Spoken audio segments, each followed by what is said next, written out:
अगर मैं आपसे कहूं कि क्या ये इंजरी होने के बाद क्या ऋषभ पंत आपके पूरे सीरीज से बाहर होने वाले हैं, हाँ या ना? क्योंकि अभी तक इसका जवाब किसी को नहीं पता। लेकिन आज हम आपको एकदम क्रिस्टल और क्लियर कर देने वाले हैं कि क्या आपके ऋषभ पंत केवल एक मैच से बाहर होंगे, कि एक पारी से बाहर होंगे, कि बाहर ही नहीं होंगे, कि पूरे सीरीज से बाहर होंगे। क्योंकि ये पूरी चीज अब आपके क्रिकेट के अंदर के जो अंदरूनी लोग बैठे रहते हैं वो लोग खुद बता चुके हैं। क्योंकि जब आपके ऋषभ पंत साहब 37 रन मारे थे तो उसके बाद क्रिस वोक्स साहब आते हैं जो कि गेंदबाजी कराते हैं, इंग्लैंड के गेंदबाज हैं, फास्टर गेंदबाज हैं। जब इन्होंने गेंदबाजी कराई तो आपके ऋषभ पंत ने उसे मारने की कोशिश करी। वो लगभग यॉर्कर गेंद थी, लेकिन वो गेंद आकर इनके सटीक पैर पर, उनके जूते पर पड़ जाती है। लेकिन अब आप एक बार सोच कर देखो कि इतना महंगा जूता भी और इतना मजबूत जूता, लेकिन वो गेंद संभाल नहीं पाया। क्योंकि जब पैर पर आकर डायरेक्ट गिरती है तो ये इंजरी आप देख सकते हो कितनी भयानक होती है। आपको मैं यहाँ साफ साफ दिखा देना चाहता हूँ कि इंजरी एग्जैक्ट हुई कैसे थी और कहाँ हुई थी। जब वो गेंद मारने की कोशिश करते हैं लेकिन वो गेंद आकर सटीक पैर पर बैठती है और चोट कहाँ लगती है ये आप देख सकते हो। ये इनकी जो छोटी वाली उंगली है, जिसे काली उंगली पैर की कहा जाता है, बस उसके हल्का सा नीचे यहाँ पर देख सकते हो ये जो स्वेलिंग है, उसी के साथ साथ एक छोटी छोटी बूंदे खून की भी टपक रही है।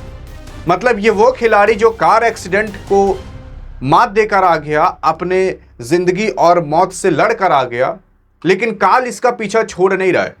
वापिस एक बार काल इनके पैर में आकर बैठ चुका था। क्योंकि यहाँ पर जब ये चोट लगी ना तो यहाँ धीरे धीरे स्वेलिंग भी आ चुकी थी, फूल भी चुका था, उसी के साथ साथ खून की बूंदें भी टपक रही थी। मतलब आप सोच सकते हो कि इतनी सटीक गेंद और इतनी तगड़ी गेंद बैठी होगी कि जूते के ऊपर से भी खून निकलने लगा। उसी के साथ साथ वहां पर खुल भी चुका था, खुलने के साथ साथ चमड़ा हट चुका था और स्वेलिंग भी आ चुकी थी। क्योंकि जब स्वेलिंग आती है तो माना जा सकता है कि भाई यहाँ चलो ठीक है, लेकिन खून निकलने का मतलब यह है कि वहां ज्यादा चोट लग चुकी है। क्योंकि भारत के पूर्व बैटिंग कोच संजय बांगर भी ये कह चुके हैं कि भाई देखो अभी कुछ कहा नहीं जा सकता। असल में अब इनको भेज दिया गया अस्पताल, और अस्पताल जब ये गए ना तो अब इनका पूरा का पूरा ये पैर स्कैन होगा, यहाँ की हड्डी का एक्सरे निकाला जाएगा और उसके बाद पता चलेगा कि ये इंजरी क्या हड्डी को तोड़ चुकी है या हड्डी को क्रैक कर चुकी है या केवल चमड़े यानी कि मांसपेशी में ही मतलब वो चोट लगी है। अगर मांसपेशियों में केवल चोट लगी होगी तो अगले पारी के अंदर आपके ऋषभ पंत आ सकते हैं, लेकिन अगर पैर क्रैक हुआ होगा या फिर वो हड्डी क्रैक हुई होगी तो आपके ऋषभ पंत साहब पूरे सीरीज से बाहर हो सकते हैं। क्योंकि हम आपको बता दें ऋषभ पंत का रहना इतना जरूरी है जितना आप मान लो कि पहले धोनी और विराट का रहना जरूरी रहता था। लेकिन अब आपका एक ऐसा प्लेयर और विकेट कीपर बाहर हो चुका है जिसका रहना काफी ज्यादा जरूरी था। देखो अगर कहीं और चोट लगती है ना तो वहां पर प्लेयर्स को खिलाया जा सकता है। कभी कभी पीठ में चोट लग जाती है या फिर हाथ में चोट लग जाती है तो खिलाया जा सकता है।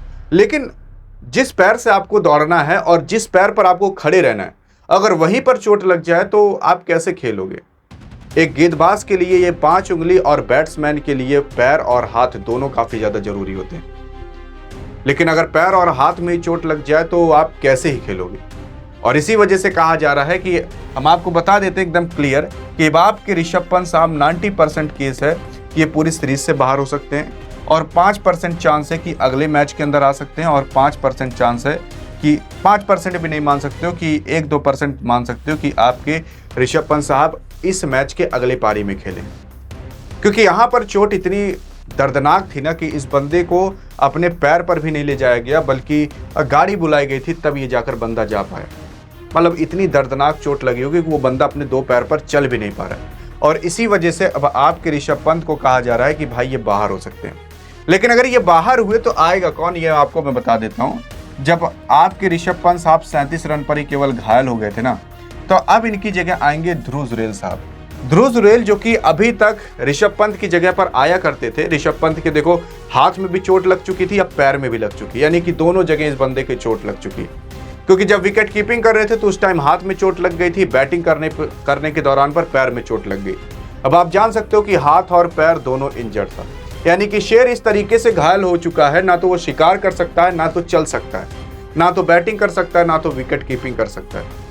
इस तरीके से शेर को घायल कर दिया गया।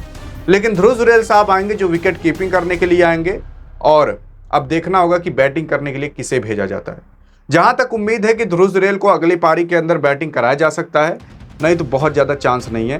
और आपके ऋषभ पंत को भी बहुत ज़्यादा चांस नहीं, क्या पता ये खेलें कि ना खेलें। आप मान सकते हो कि अगले पारी में केवल 1% चांस है कि ये खेल सकते हैं, और पूरे सीरीज से बाहर होने का 90% चांस है, ये बता दिया जा चुका। क्योंकि अगर इतनी तेज चोट लगती है कि आप खुद बताओ यार, उंगली में चोट लग जाती है, 2-2 महीने तक ठीक नहीं होता, 10-10, 15-15 दिन तक दर्द रहता है, आदमी कोई काम नहीं कर पाता, लिख नहीं पाता।